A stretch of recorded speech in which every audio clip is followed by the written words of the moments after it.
up, guys? This is Bradley Abbott with Butter Spice, and why don't you have a slice?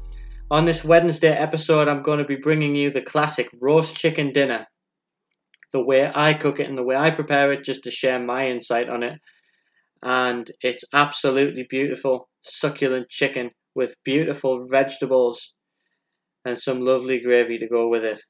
Now, I'm gluten-free, as many of you know, so I tend to do my own version of this.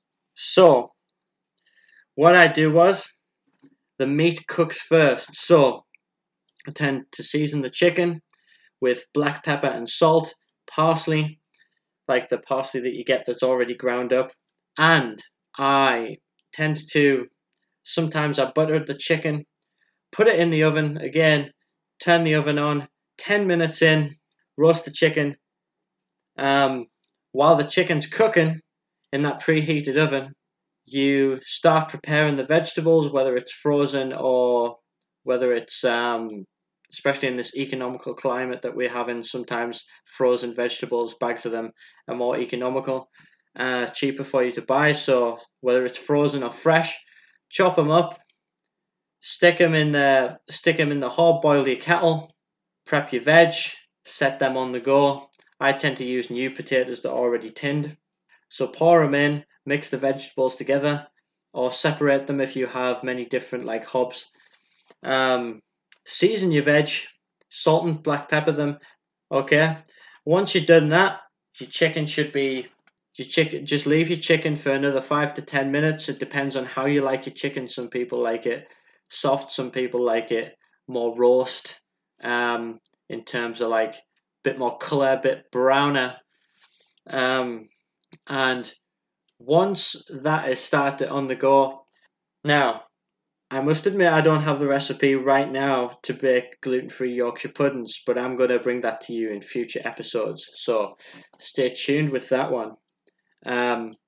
However, I tend to have the gluten-free Yorkshire puddings already in, put them on a baking tray at the bottom while the chicken's cooking on the top. I put them in because they only take about 4-5 minutes, depending on how brown you want them. I know you guys out there, sometimes you like crispy Yorkshire puddings. So put them in.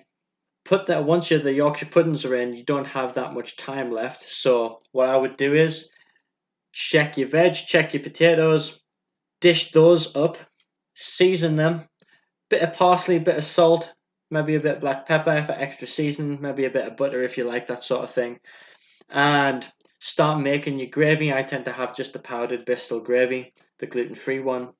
I will be bringing you gluten-free gravy in future episodes, the actual homemade recipe from scratch, so keep an eye out for that. So once you're prepping the gravy, after you prep the gravy, stir it up nice and thick, or thin if you prefer that texture. Once you're done, Yorkshire pudding should be turned. Turn the oven off. Dish up the chicken, then dish up the Yorkshire puddings. Pour that gravy on. Pour it on. Nice all over, so it runs through. Then you have beautifully classic roast chicken dinner, with beautiful gravy on, and that is so tasty. I'm actually making my mouth water right now. So, but yeah, stay tuned for the future episodes, guys, for those homemade from scratch recipes about the gravy and about the Yorkshire puddings too. Okay, stay tuned for those. Keep an eye out. Again, thank you so much for listening. It's always a pleasure for me to give this service to you guys. And again, I don't run ads. I don't charge for these podcasts. The only fee that I ask for is that you please share this with a person and help this grow and get the message out about nutrition and recipes. I really appreciate your help, guys. Thank you so much. This is Bradley Abbott signing off with Butter Spice. Why don't you